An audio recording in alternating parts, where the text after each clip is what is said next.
got something good to eat tonight. Hi, Mom. The coach really gave us a workout. And, oh, boy, ham. I'm so hungry I could eat a neutral to see what he gave us to do. Sure. Huh? Could you serve yourself in a less athletic manner? Oh. Is this better? Chuck. At least you could manage to be on time. After your mother goes to all the trouble to prepare a fine meal, it's only common courtesy, Chuck. I know, but I couldn't help it. I was late home from school. Never mind. He did wash up and brush his hair. By the way, Chuck, I saw Barbara's mother downtown. That's quite a supper party she's planning. Is it this Friday? I'm not going. Why not? Do I have to have a reason? But all your friends will be there. Carl, I'm not going. Chuck, don't talk with your mouth full.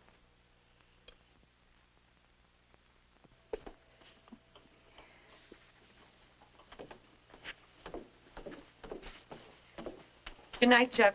Good night. Have a good time. Thank you, Chuck. Good night.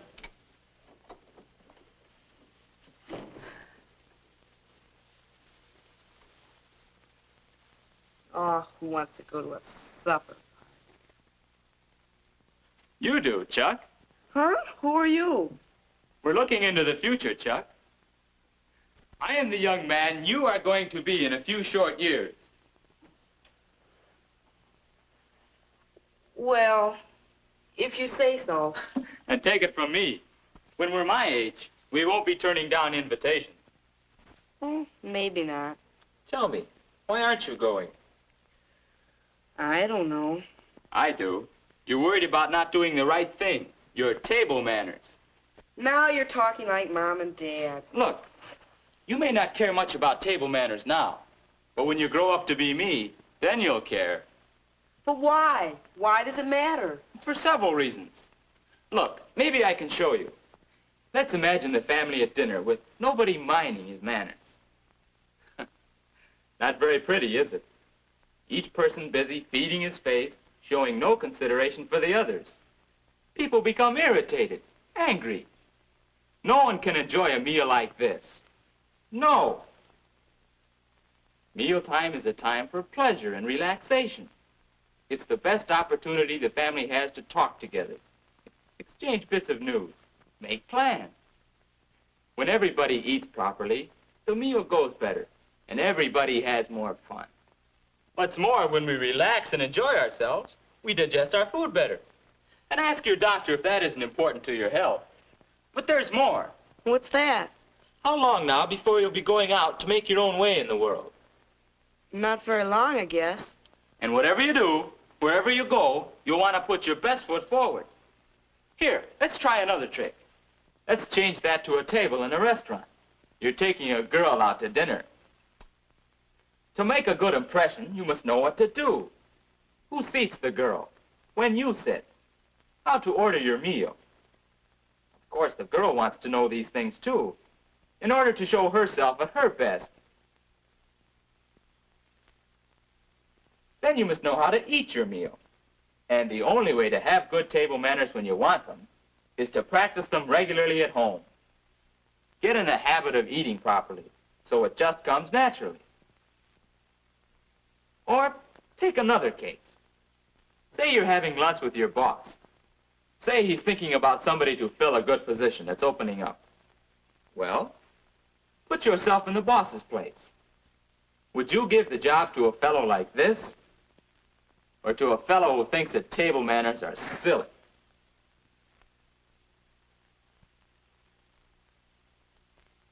You see what I mean about putting your best foot forward? Table manners are important because people judge many things about you just by the way you eat. All right, maybe so, but it's all so complicated. Is it? Look, there's nobody here. Let's try it out. What do you mean? Come on. Besides, that supper party sounds good. If we know what to do, I think we'll want to go. Well... Look sharp now. There. There is a place setting properly arranged. It looks all right, but what am I supposed to do? That's the question. Well, What would you do if you sat down to dinner and found 3 forks, like this? I'd probably end up with one left over and wonder what I did wrong. Not if you remember one simple rule. Always use silverware from the outside in. So, starting from the outside, use this for your salad, this for your main course, and this... Why, that one must be for the dessert. You see? It's easy. But there's something funny here. Doesn't the butter knife belong here? Well, the book says either place. And speaking of the book, it wouldn't hurt you to use one sometime and check up on any points that you're not sure of. Sure, we have some books in school, but I'll have to be careful who sees me reading it. Don't worry, you can manage that. And now to use these things. Let's have some food. Say, it's too bad you've just eaten. Yeah. Excuse me. Things will be easier if you'll remember that in eating, there are 3 kinds of food. Finger foods, fork foods, and spoon foods. Now, clean, dry foods, bread is one of them, are finger foods. But when you have something that's messy or sticky, you better use a fork. Yeah, like a cream puff? That's the idea. Now, fork foods include meats, potatoes, vegetables, salads, and many others. There's a right way to hold a fork, and this is it.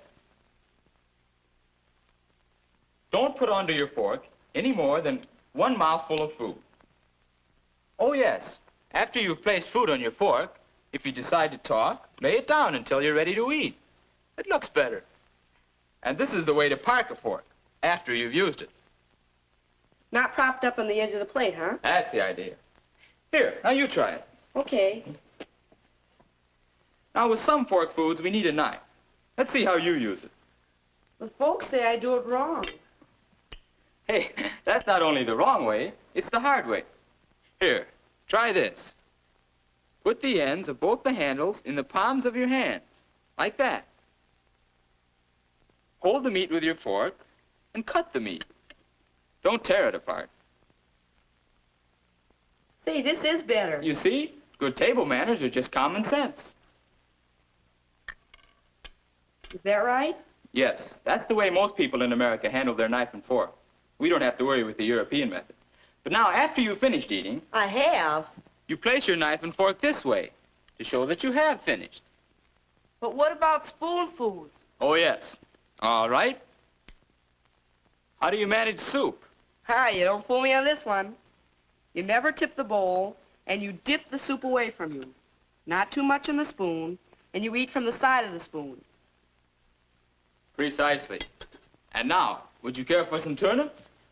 Oh, turnips. You know I can't bear... no, thank you. That's the idea, Chuck. Courtesy, consideration for others, common sense. That's what table manners are. You mean that's all there is to table manners, just what we've talked about? Oh, no, but you already know a great deal. And you can learn still more by watching Mother and Dad and other people who have good manners. But the main thing is... The main thing is to practice at home so that table manners will come naturally and I won't have to think about them when I'm out. You can't miss. Oh, let's stew the dishes. Mother should see that. Well, Chuck, are we going to that party? Sure we are. We are? That's right, Chuck. We are going to the party. You can't see me any longer, but remember, I'm the fellow you're going to be. So I'm interested in seeing that you always make a good impression. This really isn't hard, is it? You know what to do. That's right. Ladies first into the dining room. And now what? Right again. Find your place and remain standing. Were you in science when the white mice got loose? Oh, I remember that. You see, Chuck, it's easy to do the right thing if you remember courtesy, consideration of others, and common sense. You didn't have to get up Oh, on the table. goodness, they were about this small, but confident. Oh, it was good. And also remember, you're here not to see how much or how fast you can eat, but to have a good time. Yeah. Well, our boy is doing all right. Don't you think so?